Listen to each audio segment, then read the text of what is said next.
Welcome everyone to tonight's annual Processwork demo call. It's a free call for the community.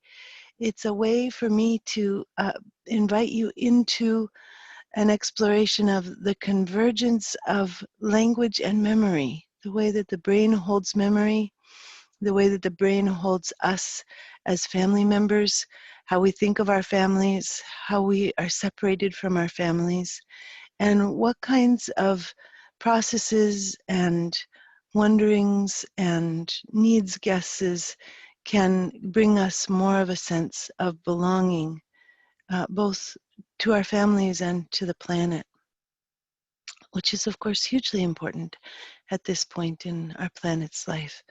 We desperately need to have a sense of belonging so that we can step fully into stewardship, and this is belonging as humans in the places that we live, and belonging to the folks that we are that we have that are in our DNA.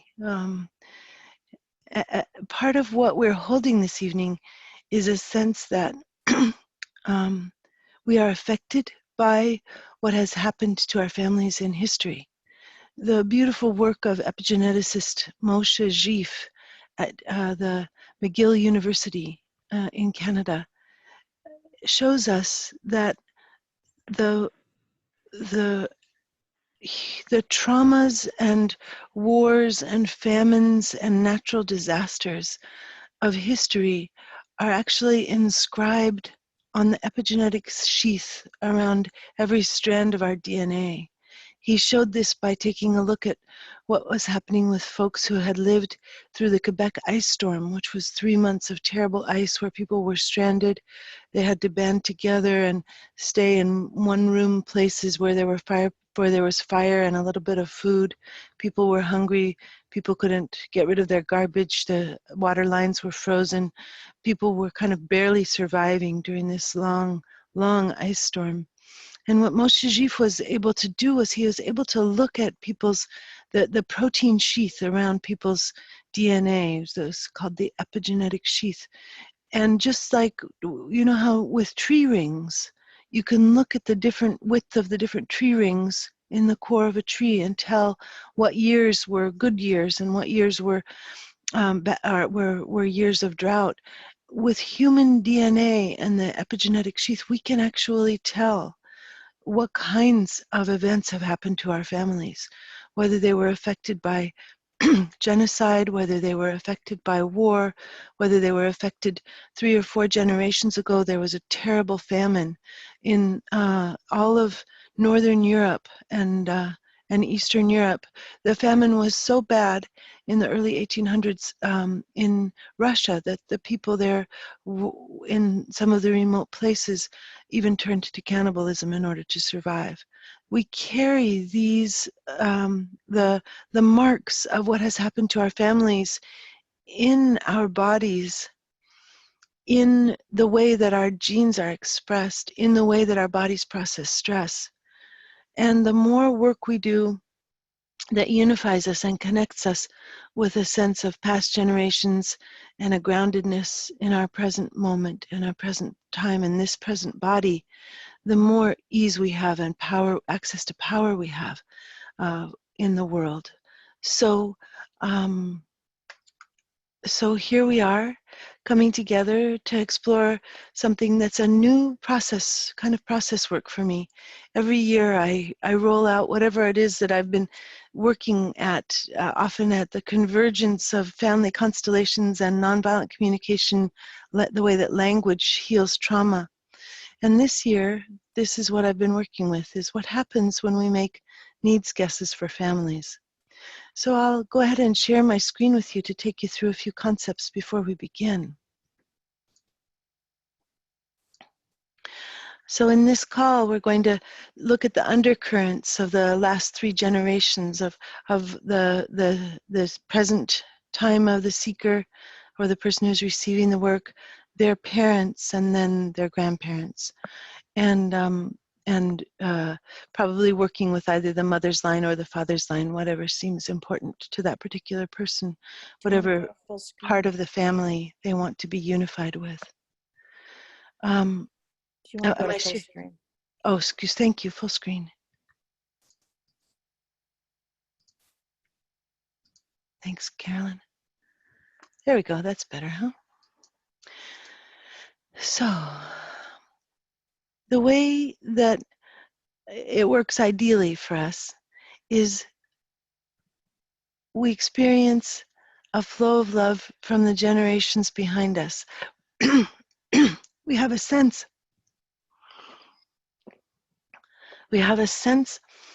that the people who went before us love us, and that we are supported in the world. This is ideal for humans. Ideally, humans are supported in every possible way, both by past generations as well as by our community, our best friends, our partners.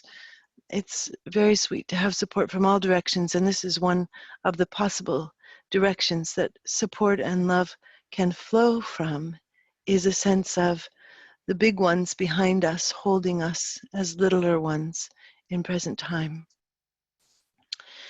When trauma happens to a family, this flow of love can be disrupted.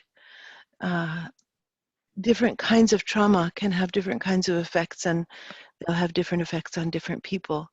So historical traumas like migration, war, famine, genocide, the taking of land for the folks who are indigenous here in North America. There have been many levels of trauma, including both the taking of land and genocide. So the traumas of enslavement, the havoc that we wreak on one another as humans, and of course the worldwide effects of colonization can all lead to ways in which families become disrupted. The flow of love becomes disrupted. So if a parent experiences an early death, then there's a hole left in this flow of love. And what will happen is that the people that are following after the generation of trauma, instead of being able to turn towards their children, try to turn back towards their parents to heal what has been, what has gone awry, the missing love. We try to replace the missing love by turning back towards our parents, and in turning back towards our parents, we turn away from our children, who then are forced to turn toward us instead of being able to turn out towards the world and to be able to be supported in their own movement into the world. So the after effects of things like colonization and war and famine and genocide include migration, which I listed as a founding piece, but actually it's more of an effect of trauma. Whenever you look at migration, you find that people, much more than moving toward promise of abundance, people are trying to get away from some kind of trauma. And other events and conditions that come out of the disruptions of trauma can include early death and addiction and abuse and neglect and mental illness. So there are so many puzzle pieces when we begin to work with family systems rather than just being with an individual. Another piece, as we're working here, as we're entering here, we're really working with Hellinger's ideas about family constellations, and he talked about the flow of love, and he also talked about the order of precedence in families, that when there are missing members, and the missing members can be missing due to adoptions, miscarriages, abortions. They can also be due to stillbirths. That we can also lose family members through those family members being disinherited or disowned, or being put into institutions and never spoken of again. All of these things can cause there to be holes in the family system that again disrupt a sense of connection. Today, what we'll be thinking about is empathy for the generations. We'll be looking at what's true that unites child, adult, and seniors and ancestors in our family lines. The processes that we'll be working with may include, I don't know what will happen. We never know when we step into process work what will happen, but I'd just like you to have a bit of an exposure to two of the very most important tools that we may use. One is the unconscious contract, or as I sometimes call it, the sacred vow, which is a way that we bind ourselves into an agreement to do something that is essentially self-defeating in order to honor our parents, in order to keep our parents from being alone, in order to save our own lives, in order to save ourselves from humiliation and despair. So this may be something that will come up, and you'll know that this is here as a resource in the slides or at this part of the presentation. If you're looking back at the recording. The other very important process that we may work with is time travel empathy. In time travel empathy, we choose the memory that we want to work with, and we can work with memories that we have. We can also work with parents or grandparents' memories that may be lodged in our bodies. If our parents told us the story, for example, of being, if we have a mother who was left on the orphanage steps when her mother died when she was 8, that experience of the little one being left that her mother spoke of may become lodged in our body, and we may need to do time travel empathy in order to reclaim the little one so that there aren't these kind of orphaned parts of our family left behind in our memory, stopping us from experiencing a clear flow of love. So we choose the memory we want to work with, and we choose the most difficult moment in the memory. If possible, it's good to know how old we were when it happened, and to find out also if that younger part of us is willing for us to time travel, to come and be with them. And if the answer is yes, we gather our capacity for resonance, either with ourselves or we bring someone with us. The people who will be working tonight will have me along with them, and then stepping through time and space to join the younger self or the younger parent or the younger grandparent, and freezing the environment to make it safe. We tune in then to the younger self's body sensations, and we make feelings and needs guesses or metaphor guesses, something to do with the kind of language that restores us to a fluid place. We won't be speaking about the different ways to use language so much this evening, but please know that when we use language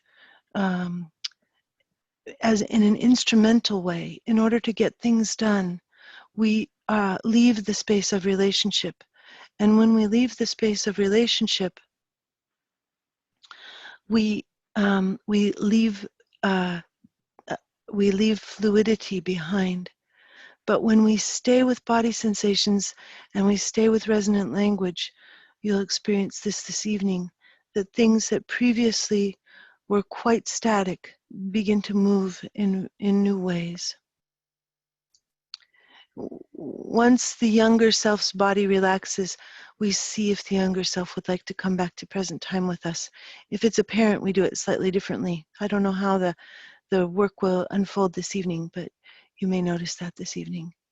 And once the younger self has returned to present time, or the parent has been brought to a place of connection with self where we are no longer taking care of the parent, we see if there's any sense-making that wants to be done about the process. Okay, so I'm going to pause the slides and come back to the work. And we'll be able to work with at least 2 people this evening. And I'd like to begin with Barbu, who was the first to sign up. And Carolyn, do you see Barbu?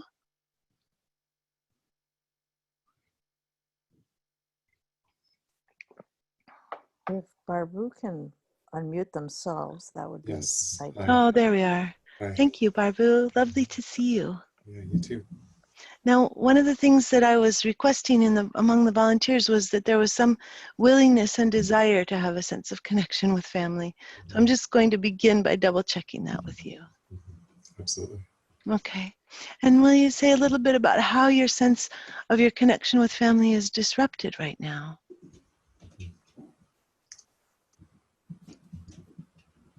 Well, there's the two lines, my father's line and then my mother's line. I was born in Romania and came over here when I was 4 years old. So that was in early 70s. And I have some sense, just as I've been checking in over the last few days, that my mother's side in some ways had the greater disruption. And I didn't know my grandfather. He passed before I was born, but he was a big part of the resistance to the communist takeover of the country, and had a lot of impact from that over the years, including immigrating to the United States. And my sense is that there's a lot of disruption in my father's life and career and aspirations as a result of what had happened to my mother's dad. And he's carried that very strongly through his life, and that was very present in my early life.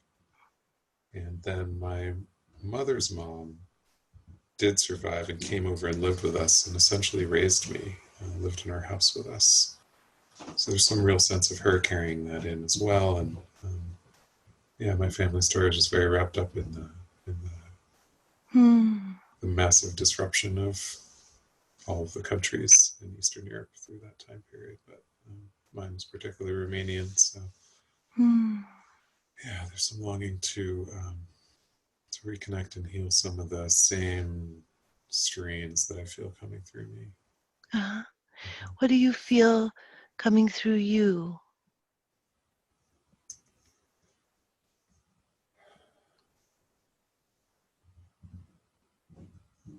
Often quite a lot of it's just sort of like a fear of the greater culture,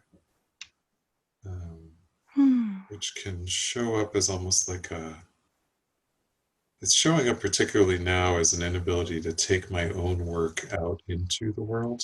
Yeah, and that's a lot of people that mention that sort of blockage, but there's sort of an inner critic of the general culture that's happening here, which I trust part of. And I do have some criticism, but there's also this sort of like real otherness that has been here, since I came here, and continues, and can be alienating and really shuts my voice down and disempowering. And it just is a constant. My sort of default is that I don't feel safe, and that I'm not really going to be welcomed unless I really become like the people I'm around, or have to sort of fight my way in, have to kind of elbow my way in to be heard or something. So there's not an easy like, oh, I'm here, I'm with people. It's more like I'm on the outs and I have to get in. I always start from that position. So, So that's the thread that I feel that comes through what happened. So my sense is Sarah, that... I'm sorry to interrupt. Some people are having trouble hearing Barbu. I'm just wondering. Sure. Is this any better if I hold this up? I think so. I think it's a little better. Thank you. Okay. Thank you, Carolyn. And thank you, Barbu. So let me just sit with this for a little moment. Yeah.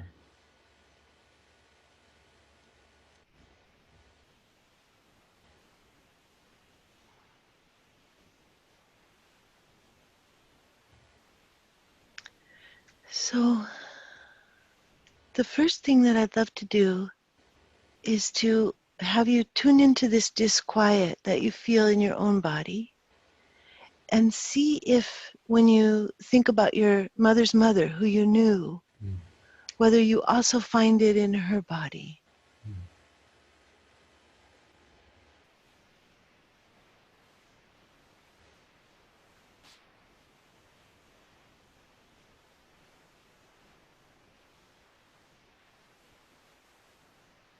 Yeah, what's coming is an image of her um, sitting apart in our family gatherings, and there were a lot of gatherings with the other Romanian families when I was growing up that had moved and immigrated to the New York area, and she often was a bit on her own and a bit Uh-huh. separated from everyone.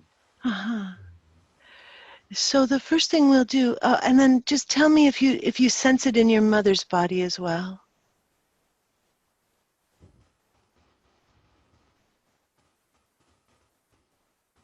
I do, yeah. It's an underlying, yeah. It's like an underlying river through her that, yes, she Uh-huh.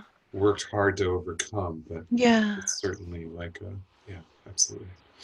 So if I bring your memory back to our picture of the three of you standing together with this root system underneath you, I wonder if I wonder what it's like for me to say to all three of you, do you need acknowledgement that your family lost everything in the communist takeover?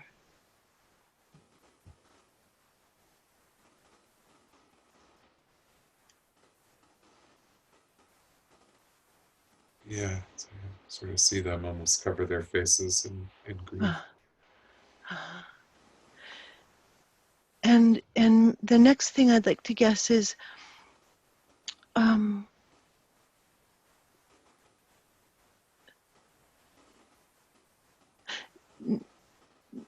do you also need some acknowledgement that as a result there's less trust of of of the majority of the of the forces that be in societies?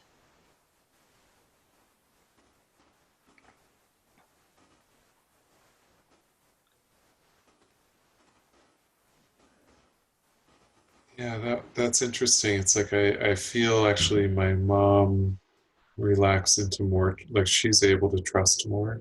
Uh-huh. But my grandmother, not at all. She's Uh-huh. really the one that's holding that sort Uh-huh. of. Yeah. So for her, I'd like to bring her husband, just to be beside her, acknowledging that he died before his time, I imagine, from stress and from loss. And how is it for her that we acknowledge his death and bring him to be a part of this picture? Yeah, nourishing. Uh-huh. Uh-huh.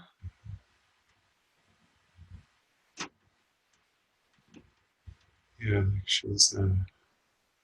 Yeah, it's just, it seems easy for her. It's almost like a sense like she was very connected to him long after he died. Uh-huh. It feels easy for him to step in. And just if you bring the mic up again, it's kind of falling Oh down yeah, sorry. Yeah, if yeah, again. there's a sense that it's easy for, uh, yeah, easy for that to happen. uh, and what happens for her body with the mistrust once he's with us?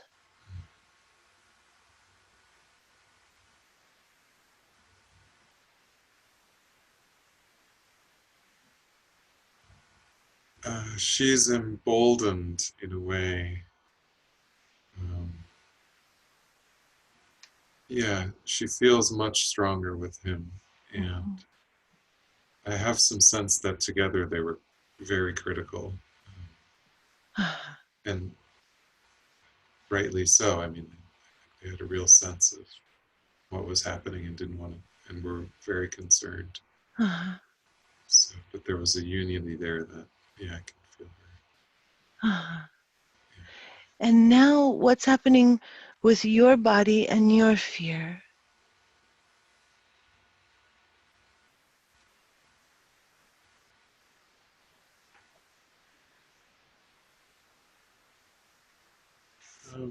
yeah, there's more of a sense of just grief now, Um, just a sadness about, yeah, the enormity of it, sort of, yeah, the powerlessness uh, that yeah. comes. Yeah. sadness. The sadness through your chest. And Ah, some relaxation. uh-huh. And just as you're tuning into your own sadness, just see whether it's also resonating in the chests of your mother, your grandmother, your grandfather.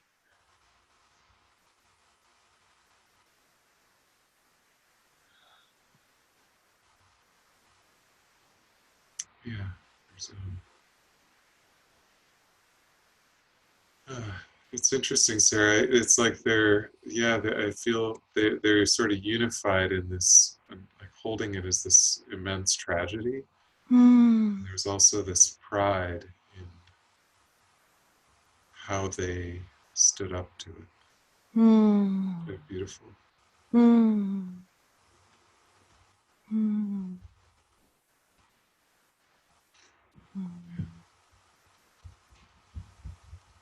And my mom is a little bit off to one side and kind of like, I don't know, guys. This isn't going to end well for me. Hmm. Because this all actually started impacting her when she was very young, under 10 years old. Yeah. Really impacted her school life and her work life later. Hmm. Hmm. We're holding together the enormity of impact and loss for her. Yeah. Mhm.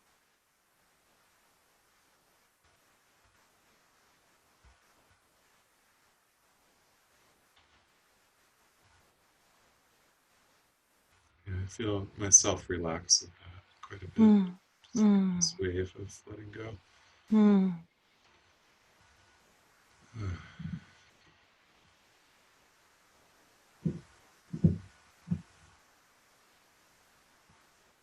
What do you notice with your family now?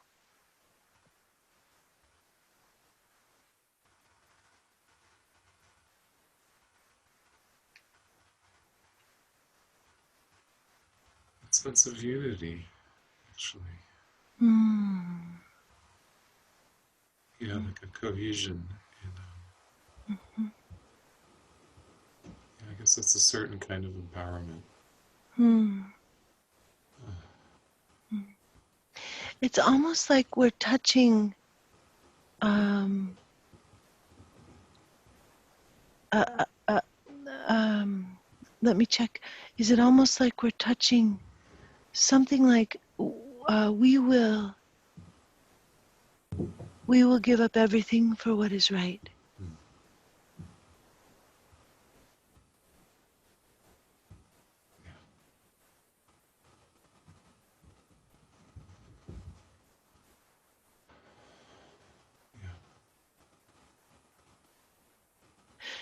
Yeah. Mm.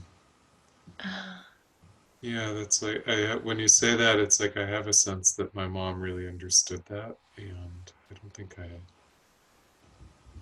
It's like maybe I had a different story, like she was resentful about it, but it's like I think when you said that, it's like I have some sense like, yes, they're doing the right thing, and even though it's hard, it's still the right thing, uh-huh, and I want to be aligned with that, uh-huh, and I want that too. uh-huh.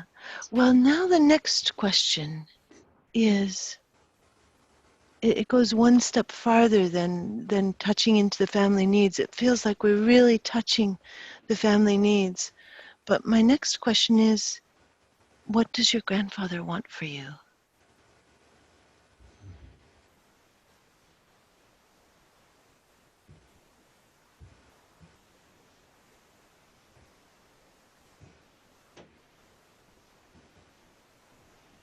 It's like I hear him say to do what I did, to stick your neck out for what's right, Uh-huh, uh-huh, stand up for what's right. uh-huh. So what I'd like you to do, if you're willing, is to see if you have a vow of loyalty to be an outsider. Mm.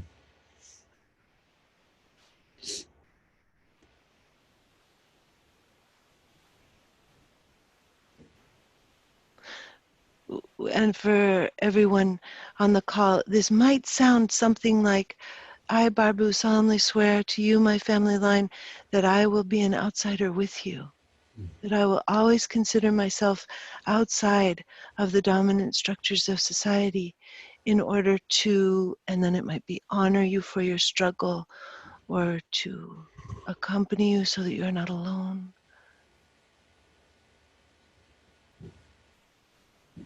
Yeah, it's to be with you. It's really to just to be a part of. But I'm feeling and then it's like there's this cross thing going on, but then the risk if I do that is that I don't belong here either. Right. And so I'm in this like terrible bind actually between two different, it feels like two different vows really, honestly. Yeah. Like one to them and one to the culture of America. So if we ask your grandfather, Barbu's grandfather, did you hear the vow that he made to you? Does he hear it? Yeah. Grandfather of Barbu, how do you feel about this vow? He's like this. Not a good vow. In other words, grandfather, are you saying, Barbu, I release you from this vow and I revoke this contract? Yeah, yeah. And does he have a blessing for you?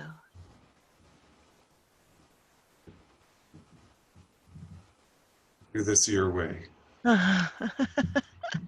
Oh, that's a sweet blessing. How does this land for your body, Barbu?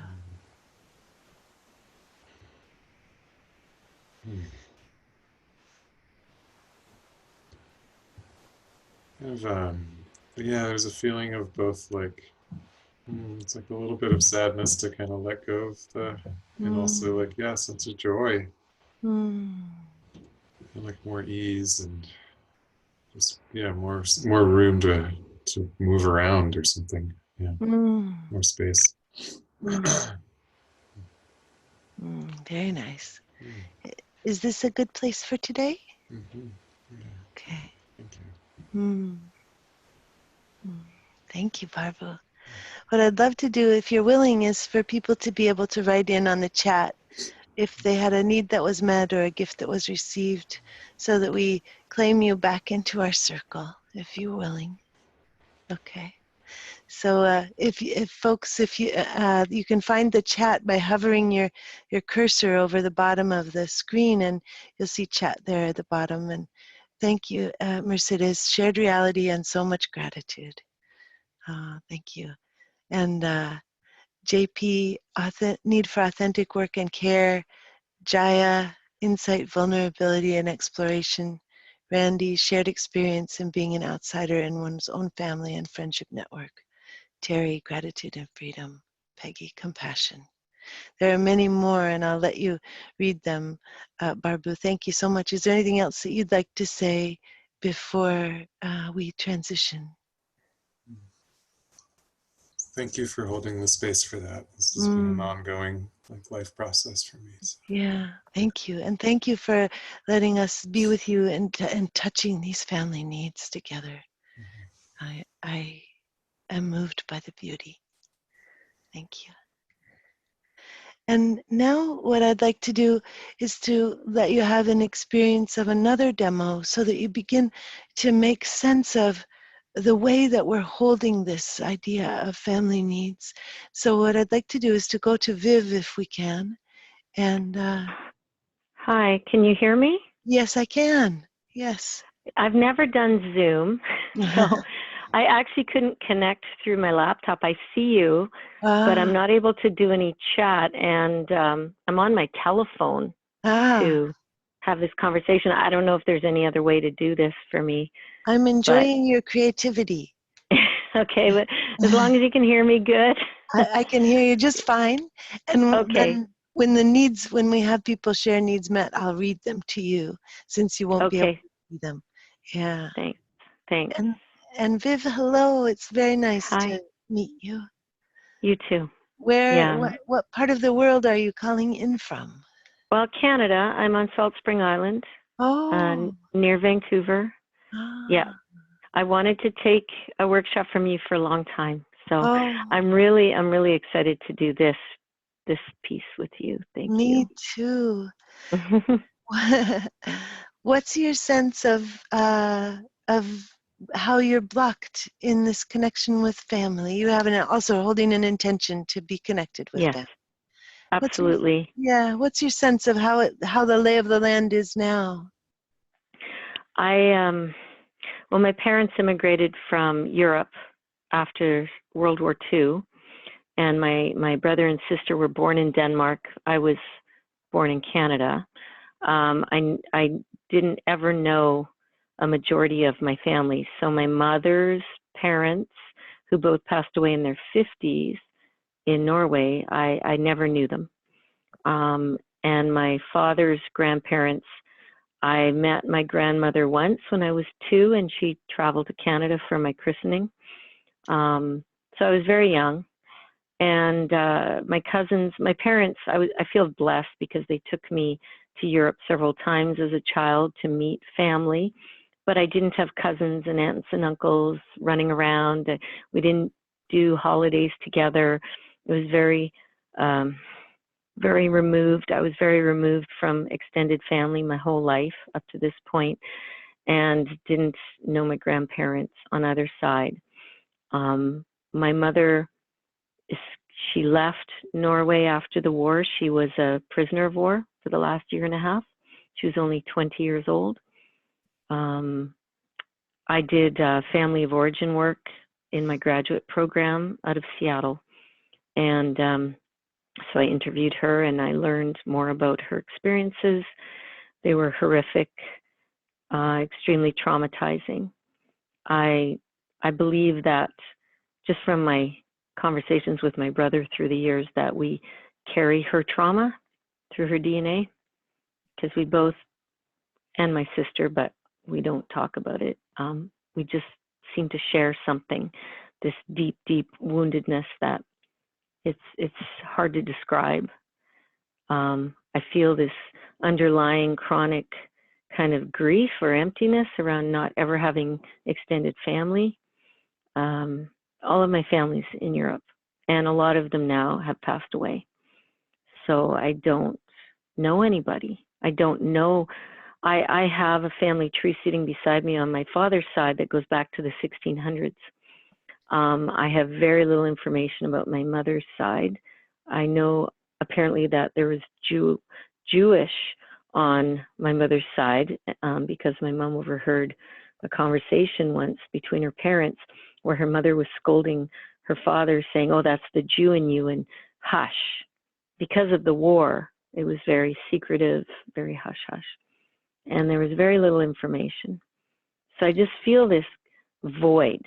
How did your mom end up in the prison camp? How did she end up in the prisoner of war? She had, and my mother has passed away.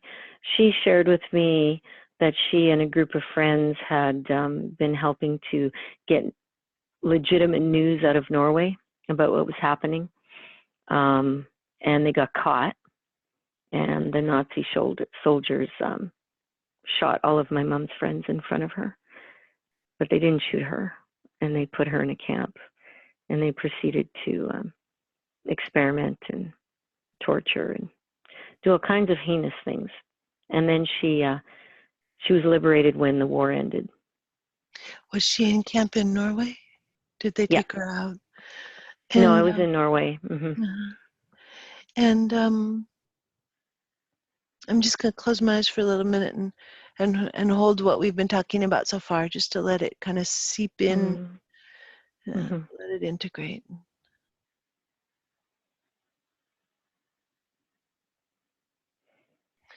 What is your profession, if it's okay to ask?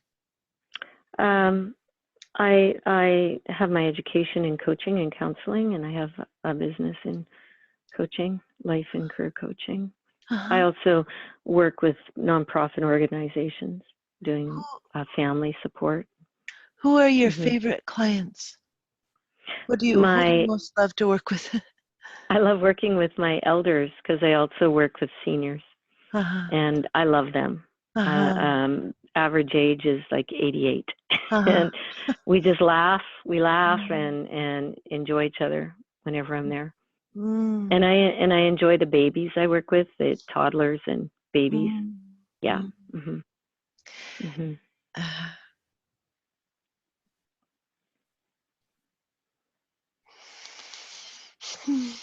Brings me to tears.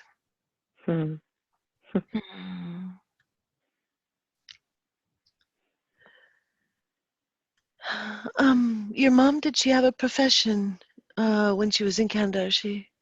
No, she met my father when he was living in Norway, and she moved to Denmark, and then they lived with my father's parents for a time, had my brother and sister, and my father was apprenticing as a carpenter, and my mother was stay-at-home homemaker mother, and then she said, I have to leave. And so we did have some extended family in Canada that and a lot of other Danes were moving after the war, so they did the same. And my father got a job the day after they arrived in Canada as a carpenter, and my mom stayed at home. And my mom suffered her whole life. Yeah.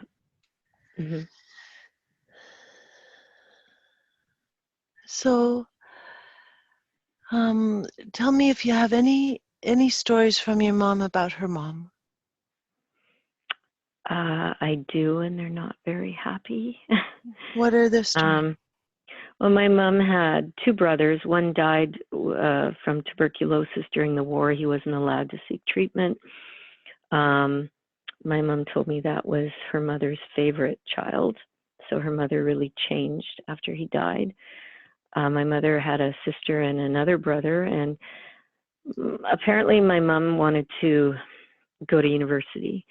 So she worked, she saved money, and her mother wouldn't allow it. She told my mother she had to give that money to her brother so he could attend university, and he did.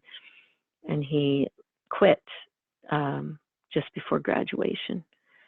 And my mom had worked as an office person, secretary or something, but she cut off from that brother.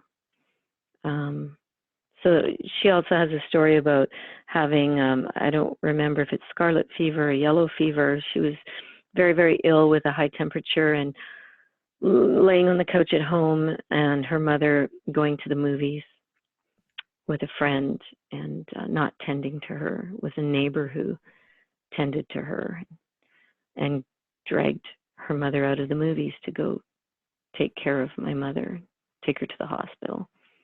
Those are stories I know. Yeah. I don't know much. Do we know anything about your grandmother's childhood? No. And my mother never spoke of it. Do we know what area of Norway your mother's mother? Bergen on the coast. Okay. Yeah. So I'm just going to sink in for a little minute.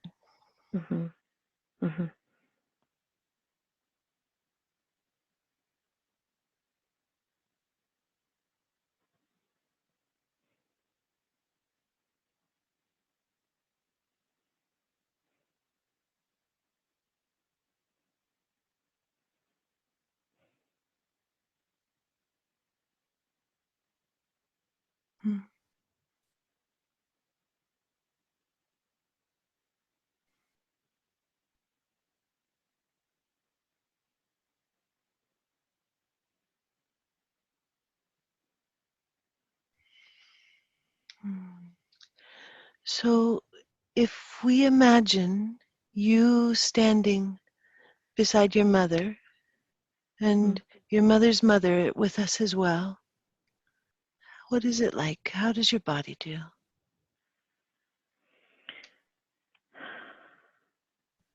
Tension, anxiety, sadness, deep sadness, grief. Grief for not knowing my family, for sadness around the stories my mom has shared. It sounds like she was very much abused, not loved unconditionally.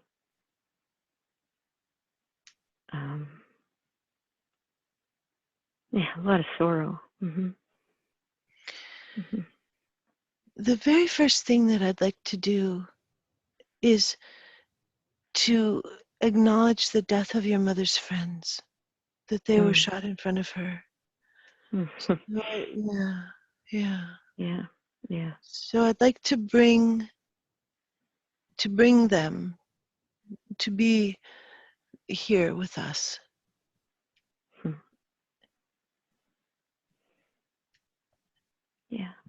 Yeah, and to acknowledge that she is with them now. And how does she respond to us acknowledging?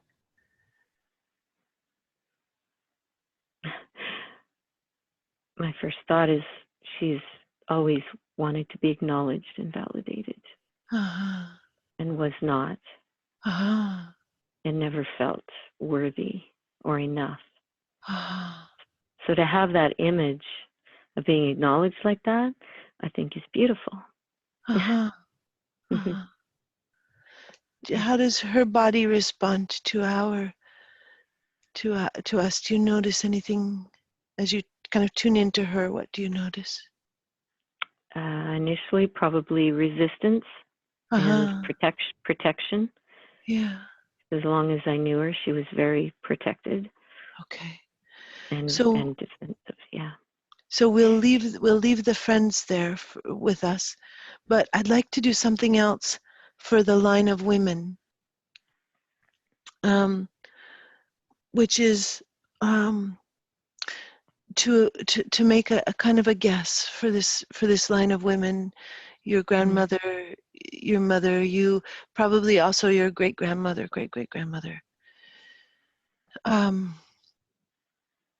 Lutheranism, a very paternalistic Lutheranism, went into Norway very early. And in the Lutheranism, women did not exist. There was a way in which the only thing that was important was God the Father. There was even very little.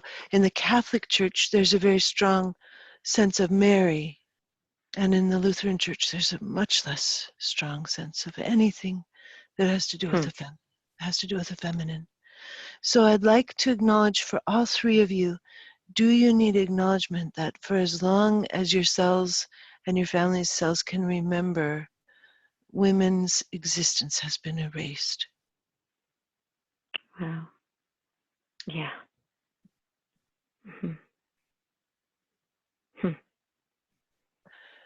That makes sense. I never understood why my mother never talked about her religion. She turned her back, and she didn't have any explanation, any reason that she shared. She didn't want to acknowledge it. She didn't want to speak of it.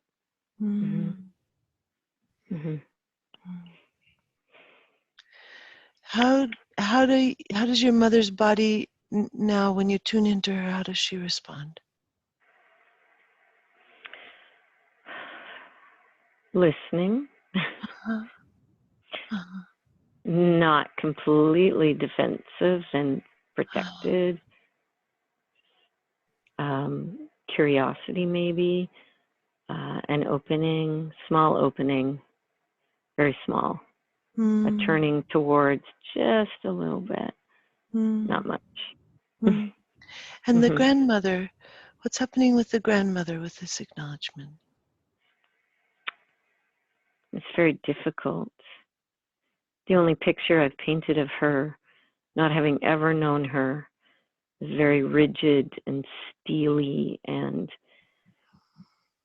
upright and angular and dark and mean.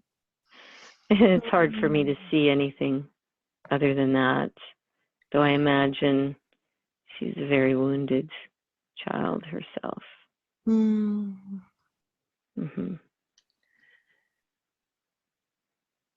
Okay.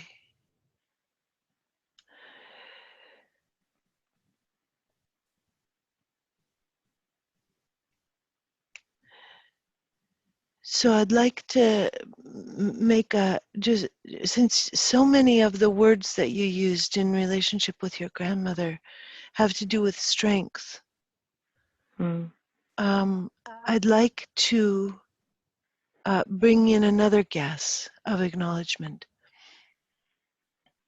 And it also reminds me of your mother taking this action in service of truth in World War II in Norway. And I wonder if this family line of women would like acknowledgement that before the image of woman was obliterated and invisibilized, that there was a strong heritage of seagoing, especially in Bergen, there was an ancient tradition of the Vikings, and strong images of women in Norse mythology, and in the sense of their importance and their existence and their visibility, even in Viking culture. What happens for your grandmother with this acknowledgement? I just recalled a bit of a story from my mom of, it was either my great-grandmother or great-great, who actually was from Iceland and wanted to leave, so made her way on a ship down the coast. And then there was a big storm, and she was on her way to France, but she had to land in Norway, and so that's where she rooted herself. So right there, hearing that story, or thinking of that story, I think, oh my God, what strength, what resilience. Yeah. And what happens for your grandmother as we touch into this?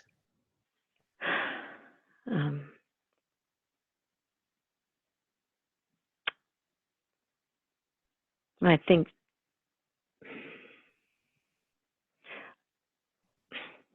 I know I feel some softness. And she was so young when she died, and she had I think she died from kidney failure. That was before the time of medicine for kidney issues.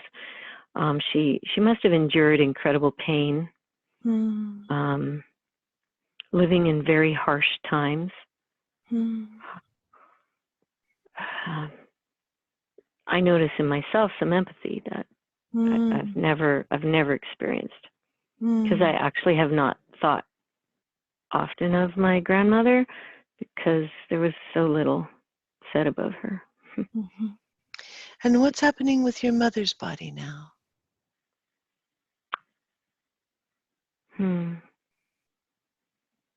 I envision my mother as a child and very innocent and vulnerable, and she was such a spirit when she was younger.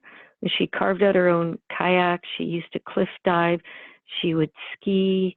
She skied as soon as she could walk. Those were the days when you had to walk up the side of a mountain, carting your skis. You had to bicycle to the mountain. And my mom was just such a fiery spirit. She was always very witty. I just see that right now. I see her as being very resilient.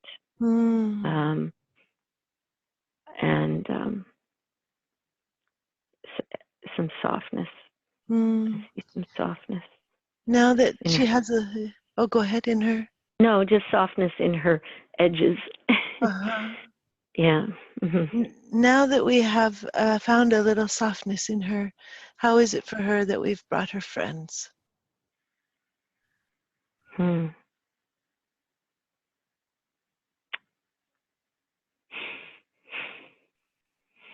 Important. So now I think of courage. Yeah. I mean, she had incredible courage at the age of 20 to do the things she did, all of them, to do what they did because they believed they had these values in getting the truth out. Yeah. And they were willing to risk their lives Yeah. to do so. Yeah. Mm-hmm. Mm-hmm. How is your body doing with this? What happens for you now? Well, very emotional, and right now I miss her. Yeah. And even though our relationship was quite contentious, Yeah. I feel like I've got a new layer, new depth of empathy that I've been working very hard since she died to develop empathy for her, and I've progressed, but this seems to have a new layer added to it. Mm-hmm.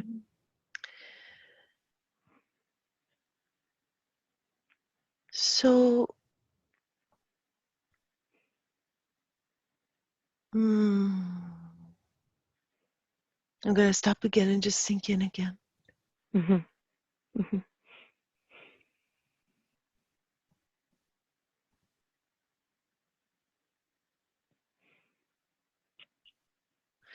Will you tell me again what you would love to receive from our work this evening?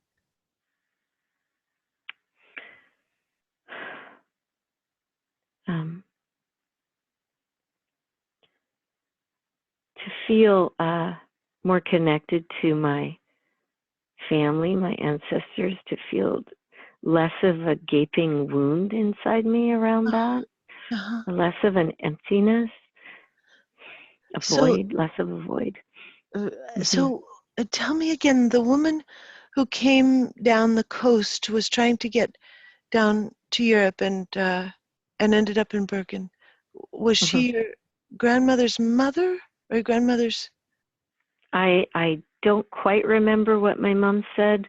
I thought she said it was her grandmother, which would have been my great-grandmother. It would have been your grandmother's mother. Yes. Okay, I'd like to put her into the line so that we have the four generations now.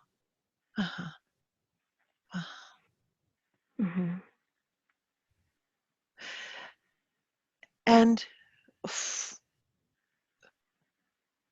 yeah, okay. And just check, how is it for your mother that her grandmother's here?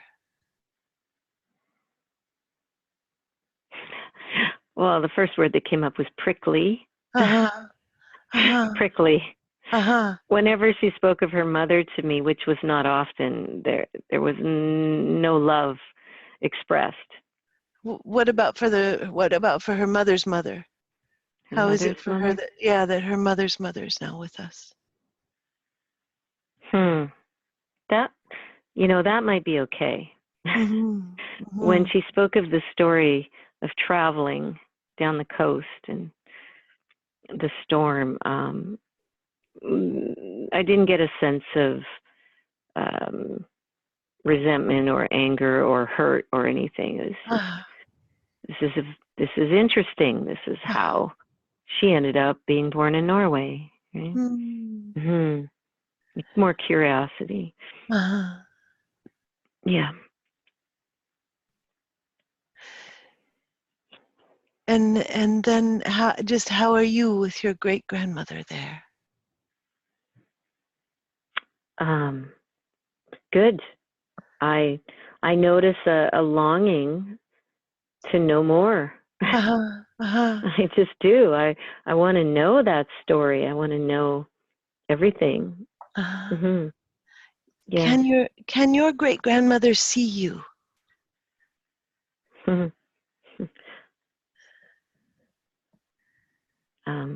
Maybe she can. Ah, Maybe. ah, Not a thought I've ever had, ever. Yeah. Yeah. Yeah. I would invite her to say to your mother, "You made it. You got away." Wow. Yeah. She did. Yes. Yeah. And it was a huge ordeal. Yeah. Yeah. She did. Yeah.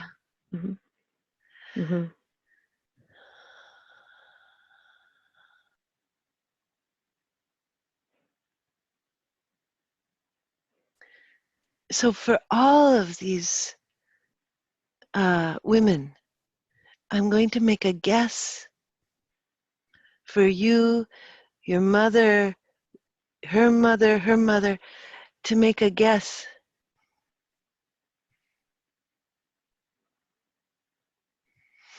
Do you need acknowledgement?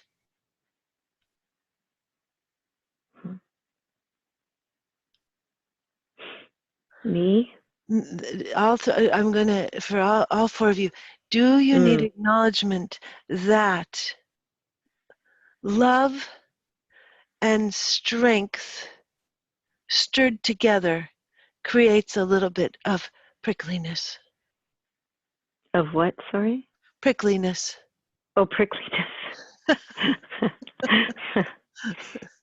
Oh, that's interesting. That just creates an image in my head of some very strong women who, Yes. who are going to endure. Yeah, yeah. Yeah, who did what they could to endure, especially in the face of a patriarchy and very restrictive, stringent parents and culture and war. Yeah. And yeah. Yeah. How is this for your body? I feel a lightness. I feel an ease that I didn't have coming into the call. Like a different perspective. More expansive. There's for sure. There's one last thing I'd like to check in with you about. And this is more particularly between you and your mother rather than for the whole line, although we may find some way in which it's for the whole line. I wonder if you carry your mother's sadness. Yes. I would say yes. Absolutely. So let's check for a contract that might sound something like this. I, Viv, solemnly swear to you, my mother, that I will take as much of your sadness as I can in order to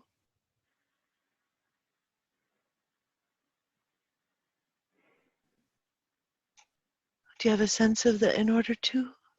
Oh, to ease your burden, ease your pain. And ease your pain.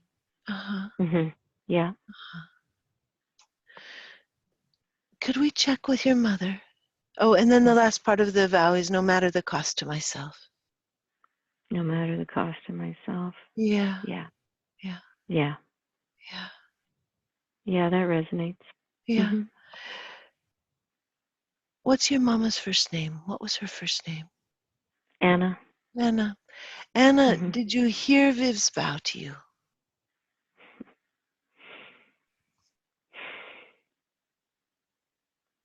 Does she hear it? I'm thinking so, yes. And if I say to her, Anna, do you like this vow for Viv? What does she say? I would think she'd say no. I don't want her to carry it. Or yes, thank you, because I've carried enough pain in my lifetime. So mixed. That's what I would think. Yeah. Thank Yeah. you. Saying thank you, Viv, for trying to help me. Yeah. Yeah. Thank you. Is she also saying, and now I'm dead, Mm-hmm. and I don't want you to carry my sadness anymore? I would love to believe that that's what she's thinking. Yeah. Step into her. Find out. Find out. If you step into being Anna for me, what do you discover?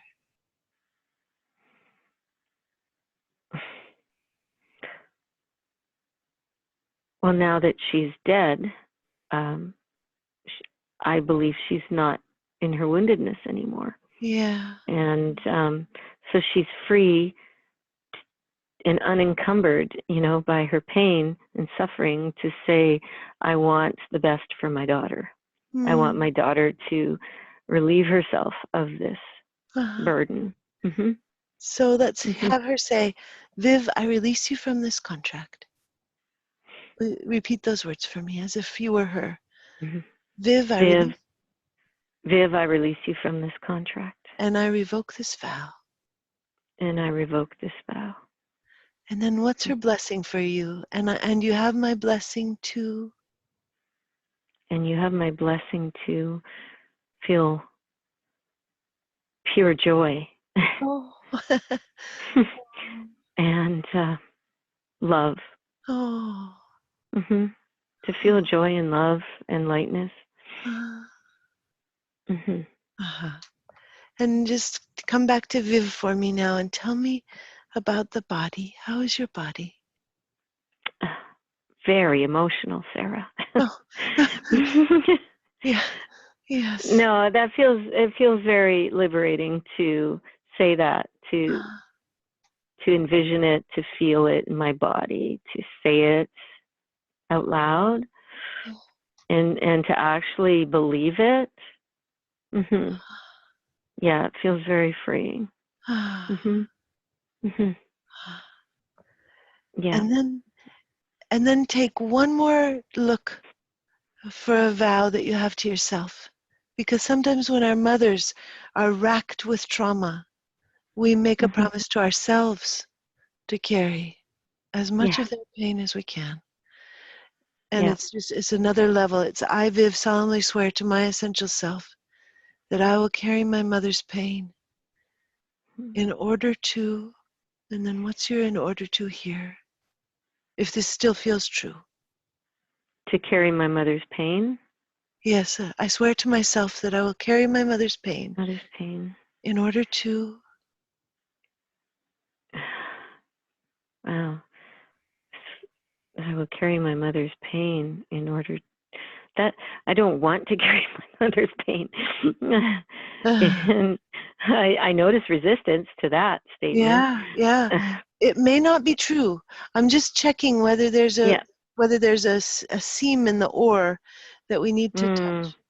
Just see if it would have been a little girl's vow. It would have been a 3-year-old's. Yeah. That's an age. Yeah. In order to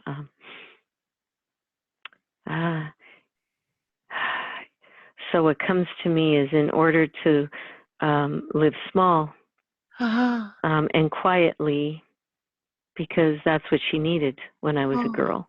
She needed me to be quiet and invisible and small so that she could tend to her own wounds and not have to take care of a child. No matter the cost to myself. No matter the cost to myself. There's so much love. We have so much love for our parents. So, yeah. So turn your attention to the 3-year-old for me. And tell me if you like her vow. Now that you're grown up. Yeah. Oh. Now No. that you're grown up. Will you please tell her, 3-year-old Viv. 3-year-old Viv, I release you from this contract. Oh, 3-year-old Viv, I release you from this contract. And I revoke this vow. And I revoke this vow. And you have Yeah, and you have my blessing too. What And do you give? you have my blessing to live fully and to live fully with voice, with full voice and feeling of worth and enoughness. Mm-hmm. Yeah. Yeah. How do your great-grandmother and your grandmother respond to you letting go of this vow?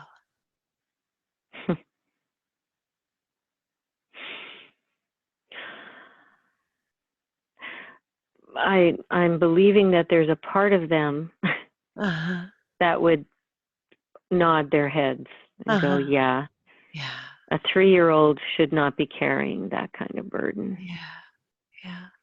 No matter how wounded they were, they could still see that a 3-year-old should be living joyfully. Yeah. Loudly. Yeah. Yeah. Yeah. Yeah. Yeah. So I'm going to close my eyes again and just sink in to see if there's one last needs guess for all of you. Yeah. Thank you. Yeah.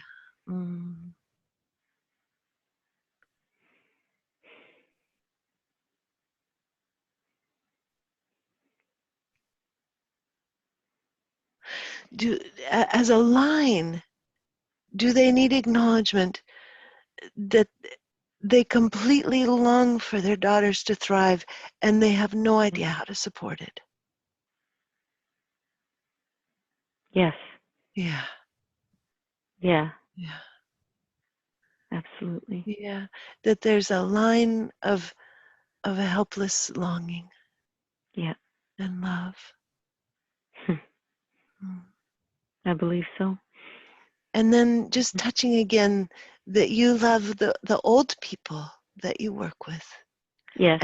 And you love the babies, you love the little, that there's this whole lifespan. And my 16-year-old son. And that there's an entire lifespan of humanity that you, Viv, love. Yes. Yeah. Very true. Yeah. Completely with an open heart. And just put your son now in the line. So there's five now. And let him feel the presence of you, of your mother, of your grandmother, of your great-grandmother. And see if you can feel a movement that goes through you in hopes of his well-being as well. I do. Yeah, I feel that. Very good. Is this a good place for today? It is. Okay. Thank you so much, Sarah. Yes, what a pleasure, Viv. Oh, beautiful. Yeah, thank you. to hold Thank this you. with you. Yeah. And there's already some needs that are met, and I invite people to type in more, and I'll read some now to thank Viv, you. as I promised I would. Moved to hear these stories of loss and courage and self-worth for the feminine, met my need for belonging and connecting to wholeness. Love and strength together can create prickliness. This really lands in me and helps me understand the women in my lineage more fully.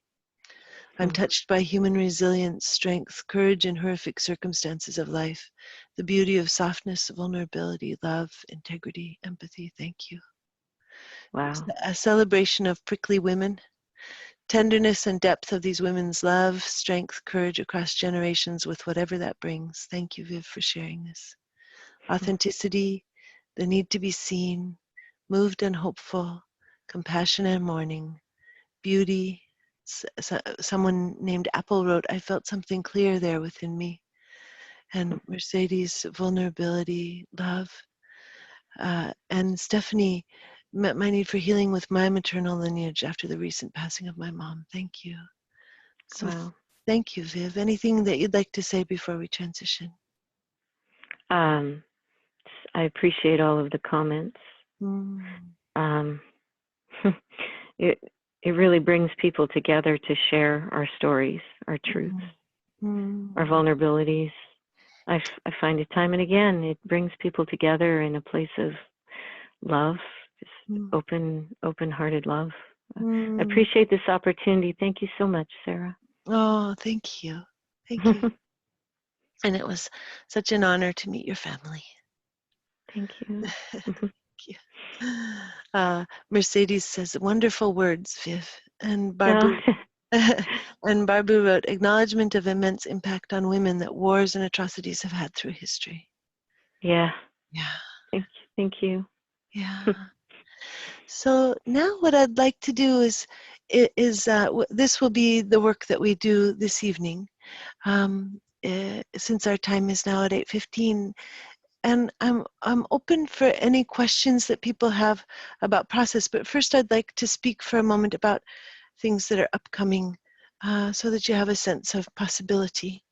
And I just lost my my screen here.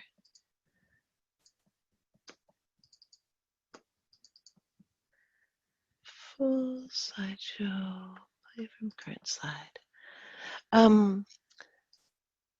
So upcoming learning opportunities include the NBC Academy evening class starting in January. We'll be working with this vow work, this unconscious contract work. So there's a chance for more people to dig in, try it out. There are some chances to be demo people on those that series of calls, and to be able to begin to explore some of this for yourself, for your own family system. The online book study group, Your Brain and Your Contracts, going through the book in the context of the contract, is also something that's a possibility. We're about halfway through the book now. For those of you who enjoyed the book, that's a picture of my book, Your Resonant Self. For those of you who don't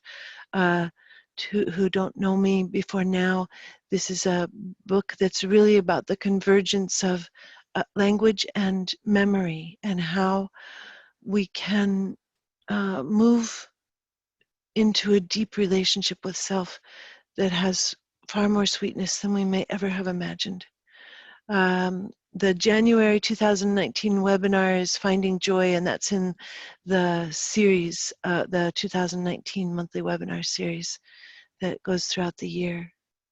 And then in December, we're starting to advertise the next book retreat, where we go through the first 7 chapters of the book and work experientially with that material. So that'll be near Portland, Oregon. Otherwise, I'm all over the world this year with constellations, trainings and workshops. That's mostly my focus in the next year.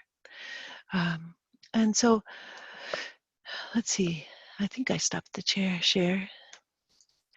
Now we'll open for any questions that people have about process, language, neurobiology, any ahas or moments of realization that you'd like to share. Just sort of whatever's here in the community is very welcome. I've put the instructions of how to raise your hand in the chat. And for the people that are calling in by phone, you press *9 to raise your hand.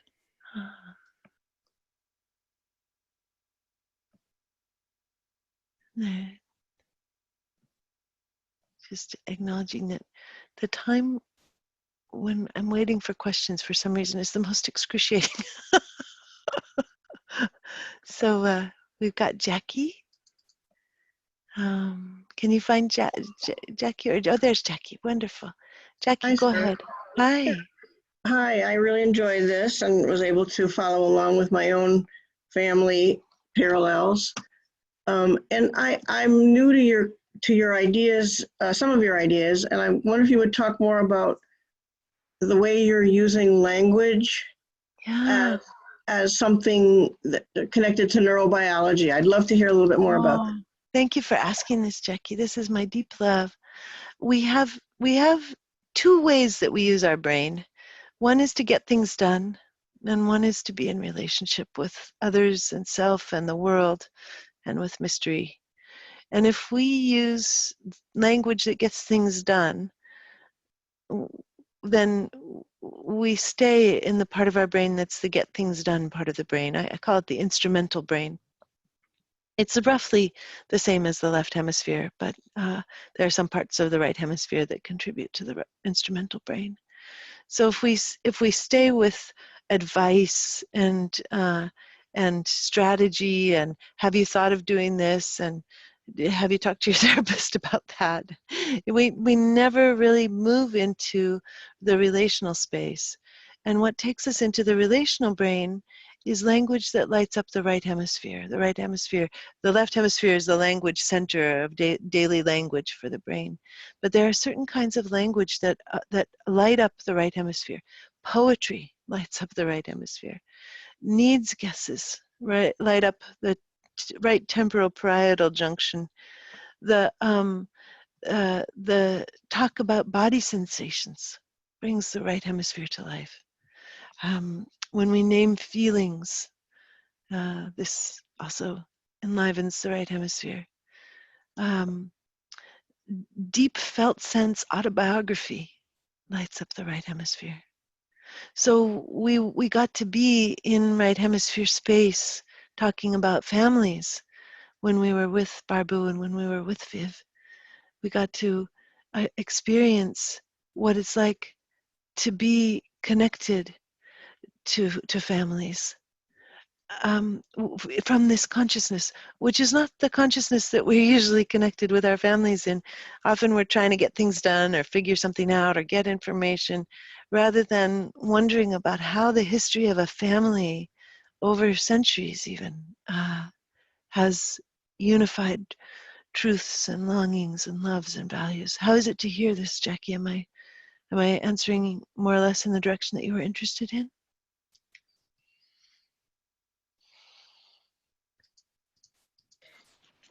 Yes, I'm really connecting with the right and left hemisphere, and the idea of the right hemisphere being a language that facilitates kind of like nonverbal feeling connection.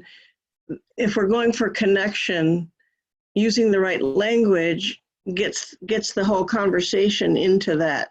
Yes. It's like a door, like a key to opening the door for connection. Yes, yes. Is that it? It's exactly it. And inside the brain, neurons talk to each other using little packets of chemicals that are called neurotransmitters. And it makes a difference, you know, whether you're sending adrenaline across the synapse or whether you're sending oxytocin across the synapse. Oxytocin is our warmth hormone. And the same thing is true for our words. It makes a difference whether we're sending warmth between two brains or whether we're sending adrenaline or cortisol between two brains. We deliver neurotransmitters even with the words that we use. That's amazing. Yeah, it is. It's kind of spectacular. Yeah. Thank you, Jackie, for your question. There's more. You can find out more. The book is totally devoted to this, and there's an online practice, intro to resonant language that you practice at your own speed, and you can begin to become acquainted with resonant language. Peggy out in Maine just wrote in to say that I'll be in Maine for 3 days from March 17 to 19, covering neuroscience and trauma and addiction recovery, along with 1 day of constellations. And empathybrain.com has more info on all of the trainings, and the main training will be wonderful. And then Mercedes wrote, it seems like intuition is nurtured by knowledge. Sarah has an unusual general world culture, so she can tap into different stories and understand the background and struggles of the individual before making guesses. Would that be accurate? Or can people be empathetic without having a clue about how systemic issues affect individuals? I mean, really having accompaniment and shared reality. What a wonderful question, Mercedes. I have this sense that knowing about world history and culture, and I actually lived in Norway when I was a teen and have some sense of Norway. I have less direct knowledge of Romania, but some knowledge of the history of Eastern Europe and communism and the way in which people's families have been impacted. I have this sense, Mercedes, that there is a convergence between what whoever the facilitator is brings and whoever the person who's receiving brings. Like, we bring something together, and that if Jackie were doing this, she would know something different than I know. Or Mercedes, if you were sitting in Sarah's chair, you would know something different, and you would be listening for what makes sense in the context of what you know about families. And your guesses might be slightly different, but as long as we're in the right hemisphere with our guesses, something's going to happen. This kind of acknowledgement, paradoxically, we're not trying to do anything. We're bringing a wondering, and paradoxically, this is where the opening happens. So as each of us bring our own selves, and I always emphasize this because I teach facilitation of these kinds of processes, and people worry that they don't know as much as me. One of the reasons that I love to, one of the reasons that I have this knowledge is because I've done thousands of these processes. So I get to learn so much from everyone, and to think so deeply and to feel so deeply into the archetypes that we touch in all of the different cultures. And I learn from each of my clients as we go. And if you begin to be moved by this work and move into this work, you will also bring what you will have. It will be enough, and then you will learn more, and that will be enough, and then you'll learn more, and that will be enough. It's an ever expanding beauty that I invite everybody into. Thank you, Mercedes. Such a wonderful question. And Mercedes writes, what you said makes perfect sense. And Annie wrote, wondering what it would take for you to come to India someday. I'd love to experience a family constellation with you, and I'd love to share this in my community. I'm scheduling for, I think, probably 2021. I would be able to come to India, Annie. So write me an email. Oh, and we have some a phone call that's got a question. 503. 503 ends in 844. Would you? I've unmuted you. Hi, thank you. It's Kiki. Can you hear me? Hi, Kiki. Hi, honey. I have a question about the prickly women, or that bitch on the couch book, or it's a familiar story that the mom is a nightmare and the dad was so sweet and loving, and I intuitively feel like there is sexism in this picture and more. And I'm wondering if you have any thoughts about it neurobiologically or socially, or if you know what I'm talking about. Thank you. Oh, wow.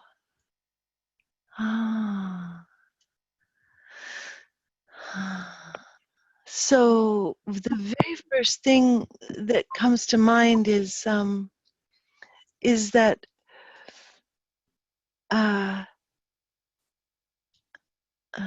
so many things are flooding in this moment.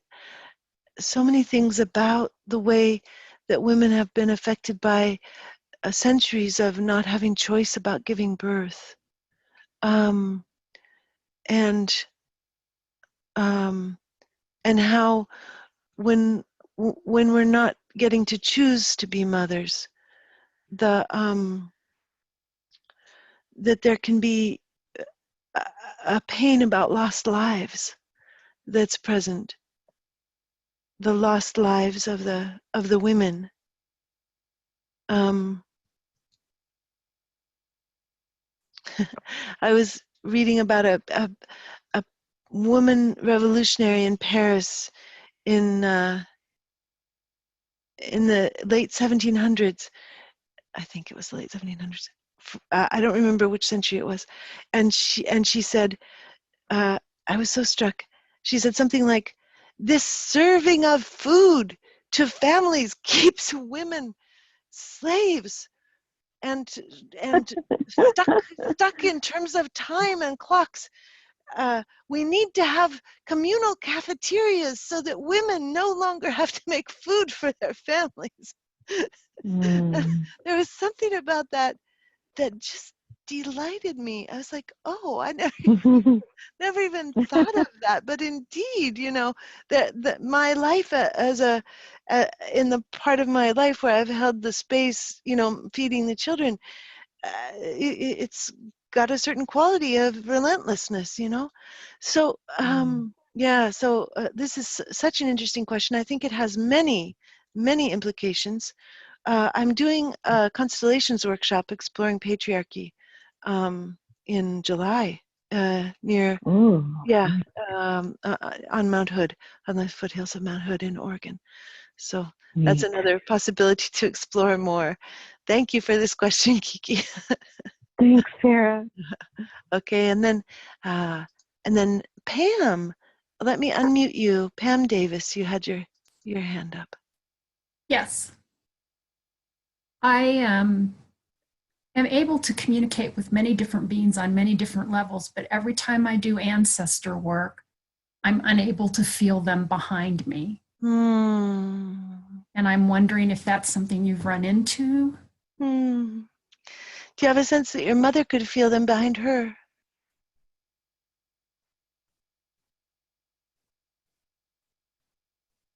No.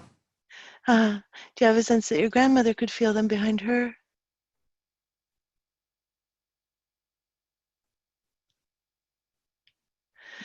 When did your family come? Which continent are you on? Are you on North America? Yes. Yes. What century did your people arrive here on? On your mother's? To be perfectly honest, I can't tell you that. I don't know. I mean, it's more recently, not the 1800s.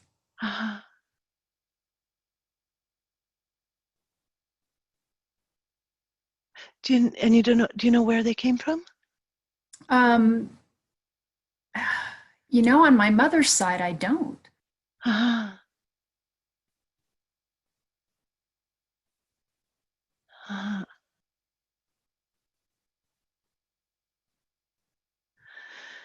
So anyone coming from Europe in the late 1800s was leaving behind famine.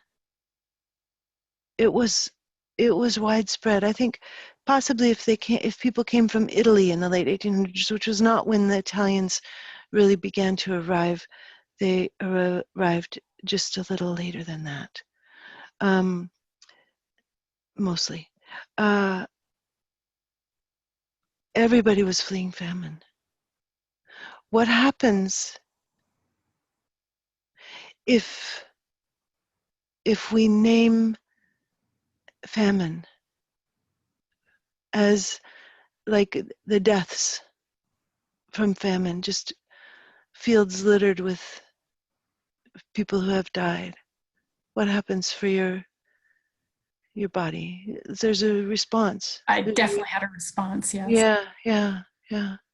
Would you just say to your mother and your grandmother, just say, no wonder you don't feel them. No wonder you don't feel them. Yeah. Oh. Yeah.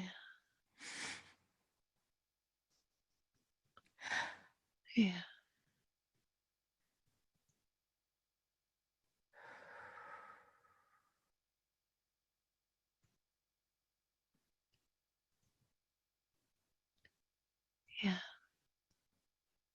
And then just see if you can reach back before the famine. So you're reaching into the early 1800s, late 1700s.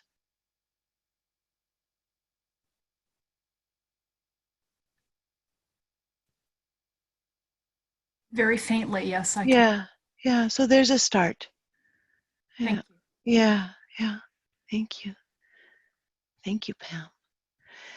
And then there were some other questions here in the chat. Hope someone can get in touch with me to guide me about how to find a way to get me started on the horror locked in me and how I'm locked in isolation in it eternally. How can I get unfrozen? Are these online events every Tuesday? Jyoti, maybe the NVC Academy online course would be a good one. that would have, it's not weekly because I travel so much, nothing's weekly.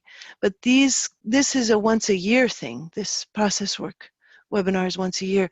My monthly webinars are about the convergence of neuroscience and empathy and how we can leverage what we learn about neuroscience to expand our capacity for healing and for resonance.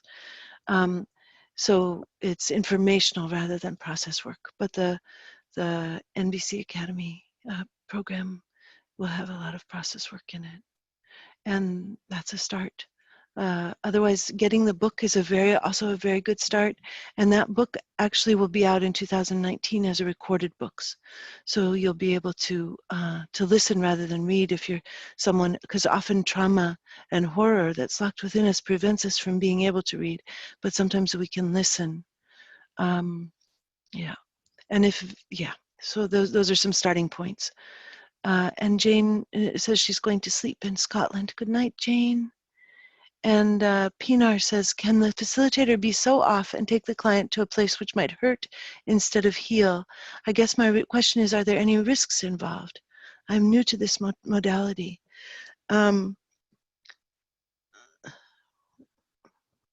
The particular,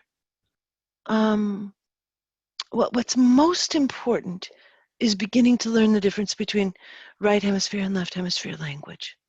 This is the most important thing, because once we're in the right hemisphere, then we're no longer instrumental with people. And we're just in a place of bringing our wondering about whether we understand. And our wondering about whether we understand doesn't re-traumatize. There are things that re-traumatize. Taking people back into traumatized systems and then leaving them alone can be re-traumatization. It's happened to me that I've received that kind of work. But in this particular case, making needs guesses for 3 generations of families, I think is a fairly safe, because our bodies will tell us. And also the other really important thing with this work is staying tuned to the body. So if you're actually really doing this work with connection to the body and resonant language and learning the difference between left and right hemispheres or instrumental and relational language, then it's very sweet, supportive work. And then Nethra wrote, thanks, Sarah, so beautiful. Terry wrote, are these vows and beliefs transmitted through the women only or through the men as well? What would you guess is the percentage of each? As we begin to learn the technology, of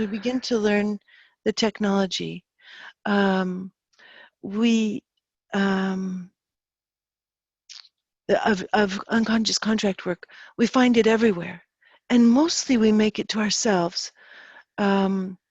Mostly we make these vows with ourselves, because we're always trying to figure out how best to survive. Our brains are incredible pattern-making devices that always want to figure out how we can save energy by jumping right to the chase and stopping ourselves from suffering or mourning or having any pain or emotion whatsoever. So as we become more and more used to the unconscious contract work, it becomes a constant accompaniment, a constant tool. And it's like we get all the vows from our mothers and we get all the vows from our fathers. I mean, anybody we've had contact with, anybody whose body we've had close contact with, we begin to absorb their ways of surviving and take them on as our own. And we also learn to survive in relationship with whatever difficult patterns they have. So I think it comes through everyone that we are close with. And then Greg Stanbro says, can you post your link about the Unconscious Contract online program again? You'll find that at NBC Academy. I didn't post the link, but you can Google Sarah Payton NBC Academy and it'll come right up, I think. And it's also on my website at www.empathygroupbrain.com. All right. Well, it looks like we've gotten through all of the questions. It was very sweet to be with everyone this evening. Oh, here's another one. Pamela says, I'm almost 60 and started working on myself at age 12, I felt so much in my family. I had a highly developed empathetic brain. Although it helped in relating to my birth family, I've gotten worn down by them. I have at times had to resort to sharper tones and language the past 10 years. And on top of it, I've learned about some serious painful betrayals. I feel it all stuck in me. Oh, Pamela, I'm just going to make a guess for your body. Pamela's body, is it like trying to swallow a porcupine and just trying to integrate the pain of indigestible pain of so many different people? Do you need acknowledgement that of course you would be tired, of course you would be worn down, of course your tone would be sharper than you long for it to be? Yeah, so we'll just start there with acknowledgement and empathy guesses, and then yeah, that's a place to begin. And Pamela says, I'm not sure what more to do. I really recommend starting with the book. It's or the guided meditations. The meditations are available for free download. If there's any trouble with funds at all, you can get the meditations for free. Start working with them, and then the book is not so expensive on Amazon or Barnes and Noble, and then you can see if this is an area of work that calls you and that seems helpful for you, and then pursue more. You can many people start book clubs with the book so that they have people to study it with and develop a little bit of community. David Thorne says, I want to develop a better understanding of resonant language. Where can I get the info? And it's at empathybrain.com. There's that study guide, the Intro to Resonant Language. Yeah.